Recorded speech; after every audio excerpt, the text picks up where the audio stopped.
I need to raise £8 million very quickly. Oh, 8 million, that's a big number. Layar terbuka di tengah panas terik perbatasan Turki dan Suriah.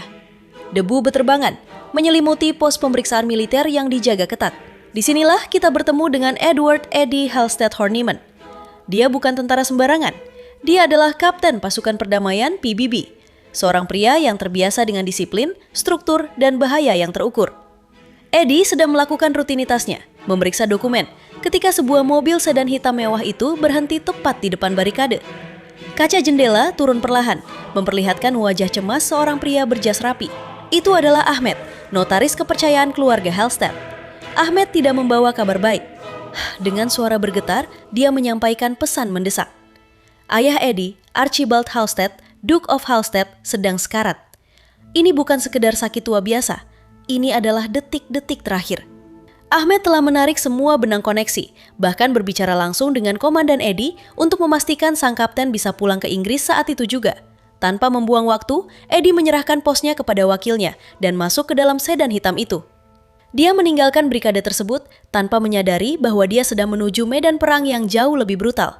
Politik keluarga bangsawan dan dunia kriminal bawah tanah. Kita berpindah ke Inggris. Eddie tiba di Halstead Manor, sebuah istana megah bergaya klasik kontemporer yang berdiri angkuh di atas lahan seluas 15.000 hektar.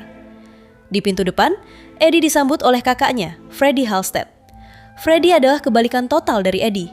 Jika Eddie tenang dan berwibawa, Freddie terlihat kacau, neurotik, dan penuh dengan energi gelisah. Freddie memberitahu bahwa ayah mereka mungkin tidak akan melewati malam ini. Eddie melangkah masuk ke kamar ayahnya. Archibald, sang Duke, terbaring ngomah. Matanya yang dulu tajam kini meredup. Melihat putra keduanya, Archibald tersenyum tipis, mulai mengigau tentang masa lalu, tentang kakek buyut mereka dan masa-masa perang. Itu adalah momen terakhir yang singkat namun emosional. Tak lama kemudian, napas Archibald terhenti. Sang Duke telah mangkat. Adegan berganti ke pemakaman.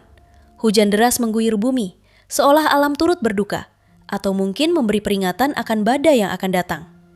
Pelayat berpakaian hitam, dipayungi oleh staf dan asisten pribadi, berdiri di depan pati mati.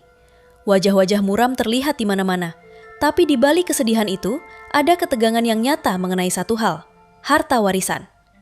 Setelah prosesi selesai, keluarga berkumpul di ruang perpustakaan yang megah untuk pembacaan wasiat. Ahmed berdiri di ujung meja, memegang dokumen yang akan mengubah nasib semua orang. Satu persatu nama disebut. Geoffrey Seacombe, sang pengurus lahan yang setia, diberikan hak tinggal seumur hidup di pondoknya. Sabrina, sang ibu, mendapatkan tunjangan tahunan yang besar. Charlotte, adik perempuan bungsu, mendapatkan kapal pesiar dan tunjangan mingguan. Dan kemudian, momen yang ditunggu-tunggu. Siapa yang akan menjadi Duke of Halstead berikutnya? Secara tradisi, gelar dan seluruh aset tanah jatuh ke tangan anak laki-laki tertua. Freddie sudah siap dengan senyum kemenangannya. Dia sudah membayangkan dirinya sebagai tuan tanah. Namun, Ahmed membacakan kalimat terakhir dengan jelas. I hereby leave to my son, Edward Horniman. Senyum Freddie lenyap seketika. Wajahnya memucat, lalu memerah karena amarah. Dia meledak. What the fuck is this? Freddie, relax. Don't you start either. There's got to be some sort of mistake. Dia berteriak bahwa ini kesalahan, bahwa Ahmed salah baca. Freddie bahkan mengeluarkan secari kertas, sebuah perjanjian konyol yang dia buat sendiri dengan ayahnya dulu. Tapi Ahmed menggeleng. Keputusan Archibald mutlak dan sah secara hukum. Eddie yang sama sekali tidak menginginkan gelar ini, duduk terpaku. Dia baru saja mewarisi kerajaan, tapi dia juga mewarisi bencana. Setelah keributan mereda, Eddie menemukan Freddie sedang menenangkan diri di gudang anggur, menenggak botol mahal untuk menenangkan sarafnya. Disinilah bom waktu yang sebenarnya meledak. Freddie bukan hanya kecewa karena tidak jadi kaya, dia ketakutan setengah mati. Dengan tangan gemetar, Freddie mengakui dosa besarnya. Dia terlilit utang judi dan investasi bodoh. Bukan kepada bank, tapi kepada Tommy Dixon, seorang kartel narkoba pengedar kokain yang brutal dari Liverpool. Angkanya, 4 juta pound sterling. Tapi itu belum semuanya. Karena Freddie telat membayar, Tommy mengenakan bunga gila-gilaan. Total yang harus dibayar minggu ini juga adalah 8 juta pound sterling. Jika tidak dibayar, Tommy tidak akan mengirim penagih utang untuk menyita barang. Dia akan mengirim tukang jagal untuk memotong Freddie satu persatu. Eddie dengan naluri militernya langsung masuk ke mode pemecahan masalah. Dia memeriksa brankas ayam mereka. Kosong. Hanya ada uang tunai 2 juta pound. Tidak cukup. Dia memanggil Ahmed, meminta pencairan aset. Ahmed menjelaskan bahwa kekayaan Halstead itu asset rich, cash poor. Mereka punya tanah dan lukisan mahal, tapi uang tunai mereka terikat. Menjual aset butuh waktu berbulan-bulan, sementara Freddy hanya punya waktu beberapa hari. Namun, ada satu jalan keluar. Ahmed menyebutkan bahwa ada investor misterius yang sudah lama mengincar Halstead Manor. Seorang pengacara di London mewakili klien yang bersedia membeli rumah itu dengan harga fantastis, tunai, dan cepat. Eddie mulai mempertimbangkan opsi ini. Jual rumah, bayar utang Freddy, dan kembali ke kehidupan militernya. Tapi takdir berkata lain. Sore harinya, ketika Eddie sedang berjalan di danau, datang seorang wanita dengan gaya yang sangat chic, tajam, dan berbahaya. Namanya Susie Glass. Dia mengaku sebagai rekan bisnis mendiang ayah Eddie. Susie mengajak Eddie berkeliling ke bagian properti yang jarang dikunjungi, peternakan sapi perah. Tapi Susie tidak tertarik pada susu. Dia membawa Eddie masuk ke sebuah kontainer box, menekan tombol, lalu membuka pintu tersembunyi di gudang laboratorium. Mereka turun ke bawah, dan mata Eddie terbelalak. Di bawah tanah leluhurnya, terdapat laboratorium botani super canggih. Ribuan tanaman ganja berkualitas tinggi tumbuh di bawah cahaya lampu hidroponik ungu yang menyilaukan. Para pekerja sibuk memanen dan mengemas. Susie menjelaskan faktanya. Ayah Eddie menyewakan tanah ini kepada ayah Susie, Bobby Glass, seorang raja narkoba legendaris yang kini mendekam di penjara mewah. Sebagai gantinya, keluarga Halstead mendapat bayaran sewa jutaan pound per tahun. Inilah sumber uang tunai yang membiayai gaya hidup mewah mereka selama ini. Eddie dihadapkan pada dilema moral. Dia ingin menjual rumah itu untuk melunasi utang Freddy, tapi Susie melarang keras. Menjual rumah berarti mengekspos operasi rahasia mereka. Susie berjanji akan membantu masalah Freddy, asalkan Eddie tidak menjual rumah itu dan membiarkan operasi ganja tetap berjalan. Susie, yang pragmatis dan cerdas, mengatur pertemuan dengan Tommy Dixon di markasnya, sebuah pasar ikan yang amis di Liverpool. Bau ikan busuk bercampur dengan aroma bahaya. Susie menawarkan kesepakatan. Dia akan membayar pokok utang Freddy sebesar 4 juta tunai, tapi Tommy harus menghapus bunganya. What happens if I can get you the original 4 in cash by the end of the week? Can't just write off 4 million and incest. Tommy Dixon, seorang preman kelas kakap yang arogan, awalnya menolak. Tapi dia tahu siapa ayah Susie. Tommy setuju menerima 4 juta, tapi egonya butuh makan. All right. On one condition. He's got to apologize. Are we good? Oh, yeah. You gave me all that. Dia memberikan satu syarat tambahan yang sangat spesifik dan merendahkan. Freddy harus meminta maaf secara langsung, direkam dalam video, sambil mengenakan kostum ayam. Dan bukan sembarang menari, dia harus berakting seperti ayam sungguhan. Eddie yang juga sedang bermanuver, pergi menemui calon pembeli rumah, seorang miliarder Amerika bernama Stanley Johnston. Stanley adalah pria yang sangat sopan, pecinta budaya Inggris, dan kolektor anggur. Meskipun Eddie memutuskan untuk tidak menjual rumahnya demi menjaga rahasia Susie, dia berhasil menjual koleksi wine langka milik ayahnya kepada Stanley seharga 3 jutaan pound, dan tambahan uang dari brankas bapaknya 2 jutaan pound. Uang itu cukup untuk menutupi 4 juta utang pokok Freddy. Tapi masalah terjadi, uang di brankas hilang. Uangnya diambil Freddy untuk judi petinju kelas dunia. Lalu Eddie dan Susie datang ke pertunjukan judi tersebut dengan menyogok penjaga untuk dapat tiket masuk dari bantuan adiknya Susie, dia Jack. Lalu mereka masuk dan mendatang Peter dan Freddy. Eddie meminta uangnya, namun Peter menolak, sehingga suasana menjadi tegang. It's not my problem, it's yours. It's not your fucking problem. Your brother put that money on Joey Bang Bang. Eddie ditarik kembali ke tempat duduknya, dan Jack datang bilang kalau ini scam. It's a scam. What do you mean it's a scam? They praise on the posh. Only rinse is the privilege. Eddie merasa sangat marah, minta pergi. Tapi di esok harinya, Susie memberi uang kepada Eddie untuk Nixon. Tapi ternyata itu uang dari Peter yang abis dipukulin. Masalah uang selesai, sekarang tinggal masalah harga diri. Hari pembayaran tiba. Tommy Dixon datang ke Halstead Manor dengan 1 anak buahnya. Suasana tegang. Di ruang tamu yang penuh barang antik, To be about the best paid actor in the world, I direct and you perform.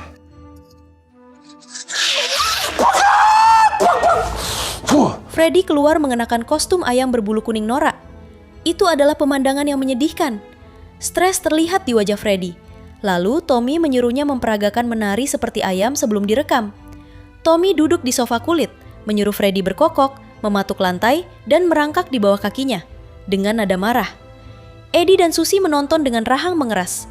Penghinaan ini sudah keterlaluan. Tommy terus memprovokasi, memperlakukan Freddy, seorang bangsawan Inggris, seperti binatang sirkus. Freddy yang mentalnya sudah rapuh karena kokain dan stres mencapai titik didihnya. Dia meminta izin ke toilet. Tommy tidak menyadari bahaya. Beberapa menit kemudian, Freddy kembali, bukan dengan tisu toilet, tapi dengan senapan berburu laras ganda milik ayahnya. Tanpa peringatan, tanpa dialog dramatis. Blam! Suara ledakan memekakan telinga di ruang tamu yang sempit. Darah dan materi otak menyembur ke dinding, ke sofa, dan ke wajah Eddie yang terkejut. Anak buah Tommy yang sedang menghitung uang terpaku. Namun kerusakan sudah terjadi. Tommy Dixon, adik dari bos mafia paling religius dan berbahaya di Liverpool, kini tewas di ruang tamu mereka. Kepanikan melanda. Freddy berdiri dengan kostum ayam, baru menyadari apa yang dia lakukan. Susie yang biasanya tenang terlihat pucat. Membunuh Tommy Dixon berarti mendeklarasikan perang dengan kakaknya, John the Gospel Dixon, seorang fanatik agama yang memimpin kartel dengan ayat suci di satu tangan.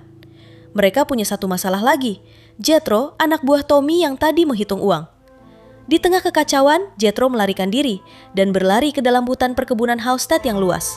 Susie segera menelpon The Cleaner, seorang spesialis penghilang jejak bernama Felix. Sementara Felix dan timnya membungkus mayat Tommy dan membersihkan noda darah dari karpet mahal, Eddie dan Geoffrey, si pengurus lahan yang ternyata sangat ahli dalam berburu manusia, pergi memburu Jethro. Perburuan berlangsung di tengah hutan yang gelap. Jethro ketakutan setengah mati, bersembunyi di balik semak, mencoba menelpon bosnya tapi sinyal buruk. Akhirnya, Eddie dan Geoffrey menyudutkannya di tepi sungai. Jethro memohon ampun. Eddie yang masih memiliki kode etik berjanji tidak akan membunuhnya. Mereka hanya butuh Jethro diam.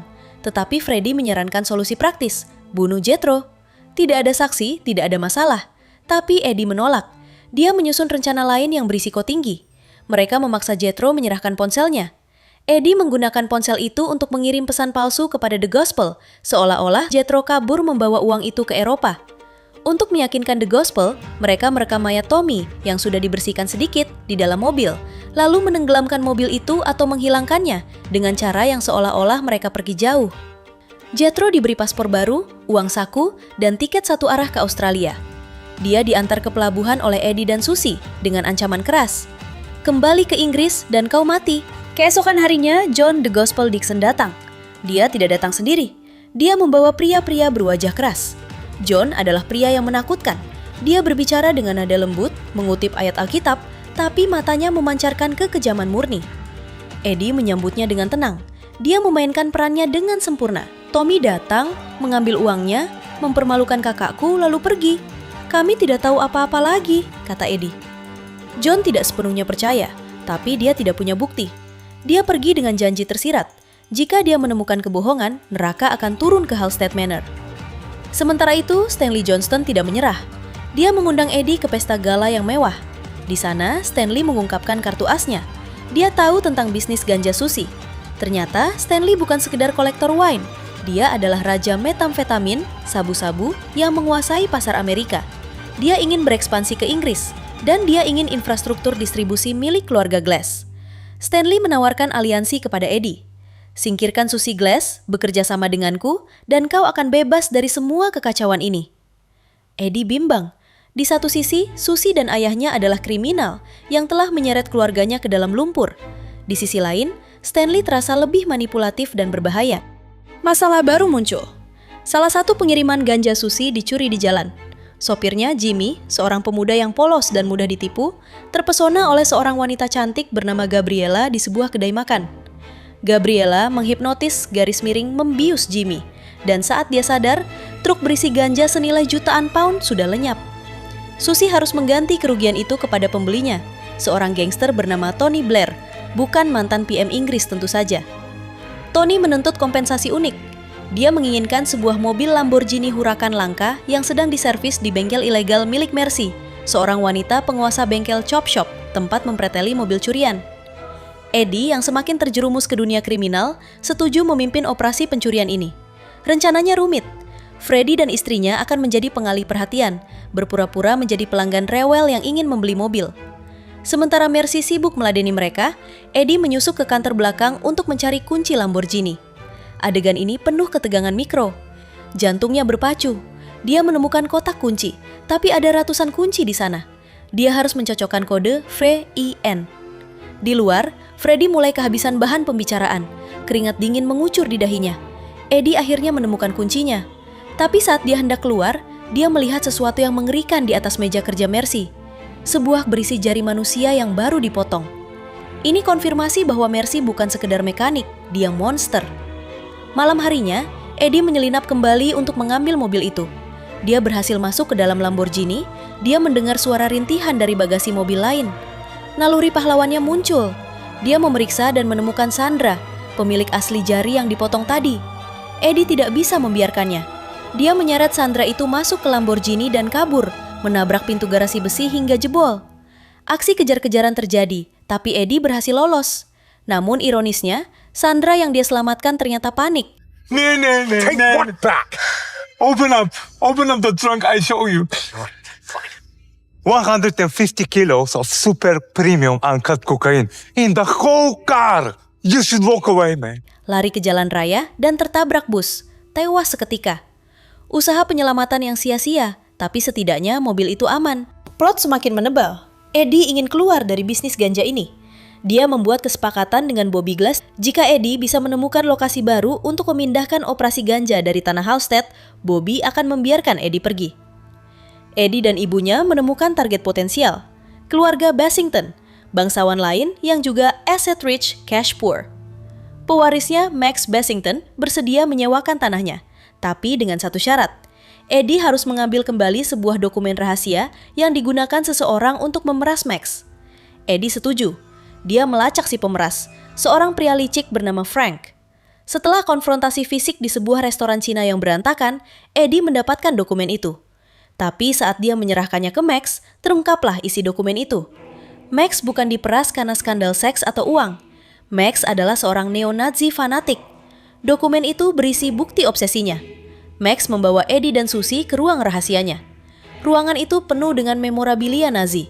Dan benda kebanggaannya, 1 biji testis Adolf Hitler yang diawetkan dalam toples formaldehida. The Hitler Ball. Max memuja benda itu. Situasi menjadi kacau ketika Frank mencoba merekam ruangan itu. Max! Can't let you do that, Frank. Whoa. Baku tembak terjadi. Penjaga Max tewas. Eddie dan Susie harus membereskan kekacauan ini lagi. Max tewas di tangan Frank yang dihantam pakai toples berisi biji Hitler dan bijinya dimakan oleh anjing Max. Bisnis ganja mulai goyah. Kita ke pelabuhan Zeebrugge, Belgia. Pengiriman ke Eropa terus-menerus tertahan dan disita. Seseorang berkhianat. Kecurigaan awal jatuh pada kaum Gypsy yang tinggal di hutan Halstead yang dipimpin oleh J.P. Ward. Mereka mendatangi kamu Gypsy dan ngobrol bareng J.P. Ward. Tapi Eddie yang telah membangun rasa hormat dengan J.P. menyadari bahwa Gypsy itu tidak bersalah. Mereka justru disuruh mengatur, mendistribusikan ganja dengan cara cerdik, menyembunyikannya di dalam patung-patung Bunda Maria yang dikirim ke seluruh Eropa. Dan itu berhasil. Pengiriman semakin meluas. Pengkhianat sebenarnya adalah The Groot, salah satu karyawan Susie yang disuap oleh Stanley Johnston. Stanley sedang menyabotase bisnis Susie dari dalam untuk menurunkan nilainya sehingga dia bisa mengambil alih. Namun uang hasil kerja keras mereka hilang dirampok. Mereka menuduh JP. Akhirnya JP dan kaum Gypsy pergi dari rumah Eddie. Lalu mereka kembali ke Belgia menemukan The Groot. The Groot dikasih makan yang ternyata sudah diberikan racun. Namun penawarnya ada di Eddie. Sehingga Eddie dapat mendesak The Groot untuk memberitahu siapa orangnya. Your heart is beginning to beat at 3 times its normal rate on account of trying to keep your blood pressure up. In about 5 minutes, you'll lose control of your bodily functions and you'll suffer from massive cardiac arrest on account of the trauma done to your internal organs. Like a dying fucking fish. Ternyata Keith. Sebelum Keith dibunuh, dia berbicara. Ternyata Jethro dibunuh oleh Susie dan bilang, kamu jangan percaya sama Susie. Eddie yang sudah tidak percaya sama Susie, akhirnya ini memutus perpanjangan kontrak. Namun Susie minta waktu untuk mencuci uangnya dulu sekitar 3 bulan. Puncak konflik terjadi di arena tinju. Adik Susie, Jack Glass, adalah petinju profesional. Dia dijadwalkan bertanding di acara yang dipromotori oleh Henry Collins. Henry Collins adalah promotor tinju yang sukses. Di tengah pertandingan tinju, Susie mengajak Eddie bertemu Chucky, seorang yang mencuci uang keluarga Glass. Tapi kejadian kocak terjadi. Jack mengajak kekasih Chucky ke toilet. Taulah yang mau ngapain. Namun, Chucky yang mencari Susie memergoki Jack dan kekasih. Perkelahian terjadi, dan perjanjian pencucian uang Susie dan Chucky otomatis batal. Beralih ke sebuah bar, mereka bertemu lagi sama Henry. Henry menawarkan seseorang untuk mencuci uang Susie, tanpa sepengetahuan Susie. Keesokan harinya, Eddie dan Henry bertemu lagi untuk membahas cuci uang dan memperkenalkan Rick, akuntan yang terlilit judi. Dan Eddie bertemu Stanley untuk membahas kelanjutannya menjual rumah. Susie merasa dikhianati, mendatangi Rick dan meminta uangnya. Henry yang marah, dia mengancam Susie. Susie mendatangi Eddie karena yang tahu rumahnya hanya Eddie. Dan tanpa disadari, ternyata Jimmy pernah memberi alamat ke Gabriel untuk alamat rumah Susie. Ketika Jimmy dan Gabriel dijebak untuk bertemu, Gabriel mengaku kalau dia bukan kerja untuk Henry, tapi Stanley. I don't know, no Collins. I was hired by a man named Stanley Johnston. Dan juga Henry ternyata menjebak pertinjuan Jack ikut idenya Stanley untuk memperluas bisnisnya. Ketika Henry ingin membunuh Jack, ternyata Susie sudah menunggu Henry. Situasi jadi baku tembak, dan Susie menodong pistol ke Henry. Lalu Henry bilang kalau Stanley akan mendapatkannya karena Eddie berkhianat.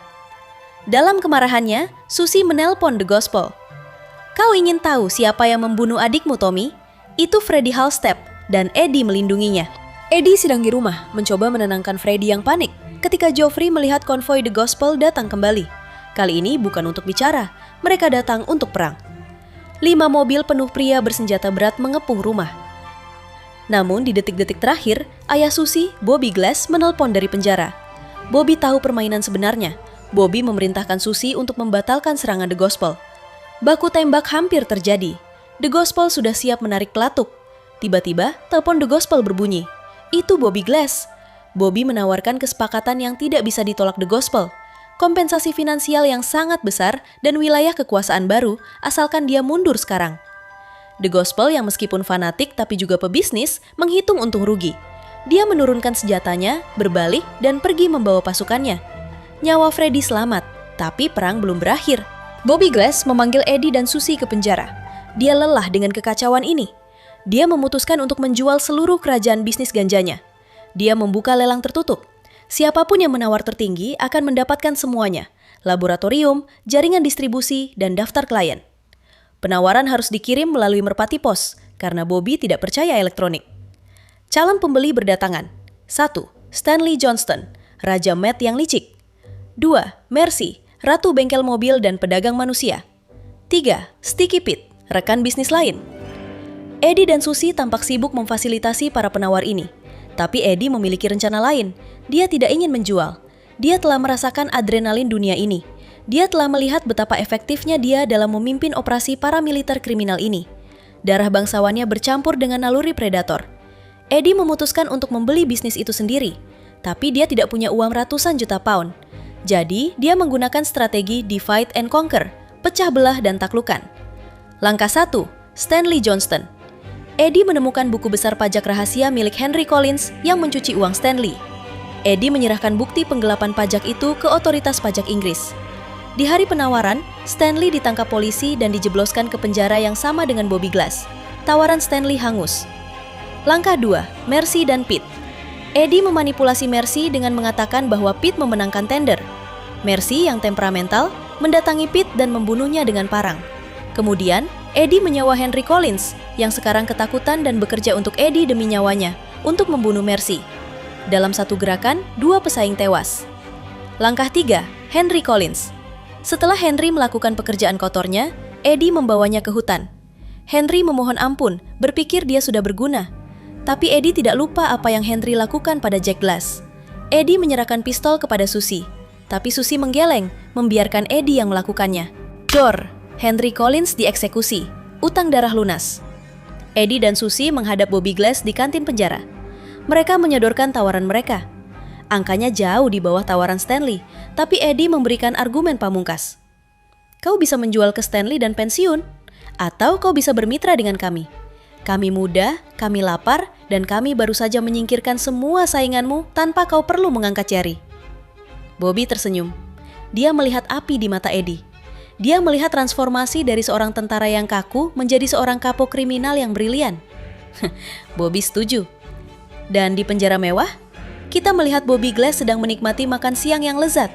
Mereka duduk berhadapan, dua raksasa yang kini terkurung bersama. "Makanannya lumayan di sini," kata Bobby sambil mengangkat gelas anggurnya. Stanley tersenyum kecut. Layar menggelap. The Gentleman